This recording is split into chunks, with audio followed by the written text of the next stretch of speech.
Conférence de Potsdam, le traitement de l'Allemagne. Au lendemain de la Seconde Guerre mondiale, le monde se trouve à un tournant historique. Lors de la conférence de Potsdam en juillet 1945, les dirigeants des grandes puissances alliées, Harry Truman pour les États-Unis, Winston Churchill pour le Royaume-Uni et Joseph Staline pour l'Union soviétique, se réunissent pour décider du sort de l'Allemagne vaincue. Comment reconstruire l'Europe sans permettre à l'Allemagne de redevenir une menace? Quelles sont les mesures prises pour garantir une paix durable? Plongeons ensemble dans les principes politiques et économiques des accords de Potsdam. Le sort de l'Allemagne est décidé par les grandes puissances alliées, les États-Unis, le Royaume-Uni, l'Union soviétique et la France. L'Allemagne vaincue est placée sous un contrôle strict. Chaque commandant en chef exerce son autorité dans sa zone d'occupation et, ensemble, ils siègent au Conseil de contrôle pour les questions touchant l'ensemble du pays. Une nouvelle ère commence, marquée par des décisions cruciales pour l'avenir de l'Europe. Les Alliés adoptent des mesures uniformes pour la population allemande avec des objectifs clairs. Toutes les forces armées allemandes,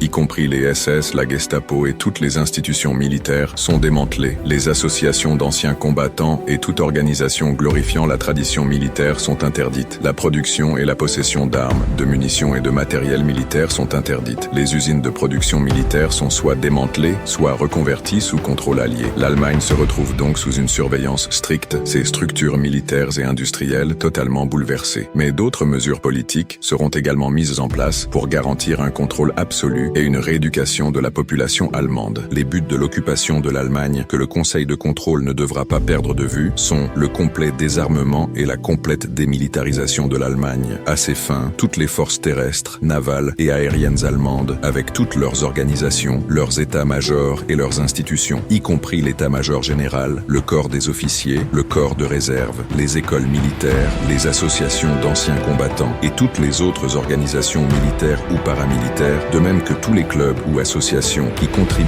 à maintenir vivante la tradition militaire en Allemagne, seront complètement et définitivement supprimés, de manière à empêcher pour toujours la résurrection ou la réorganisation du militarisme allemand et du nazisme. Toutes les armes, munitions et tout le matériel de guerre, ainsi que tous les moyens spécialement affectés à leur production, seront mis à la disposition des Alliés ou détruits. La conservation ou la production des appareils aéronautiques, des munitions et du matériel de guerre de toutes sortes sera interdite. La conviction à inculquer au peuple allemand qu'il a subi une défaite militaire totale et qu'il ne peut échapper à la responsabilité des malheurs qu'il s'est attirés, étant donné que ces méthodes de guerre implacables et que la résistance fanatique des nazis ont détruit l'économie allemande et rendu inévitable le chaos et la souffrance. La suppression du Parti national-socialiste et des organisations qui lui sont affiliées ou qui sont sous son contrôle.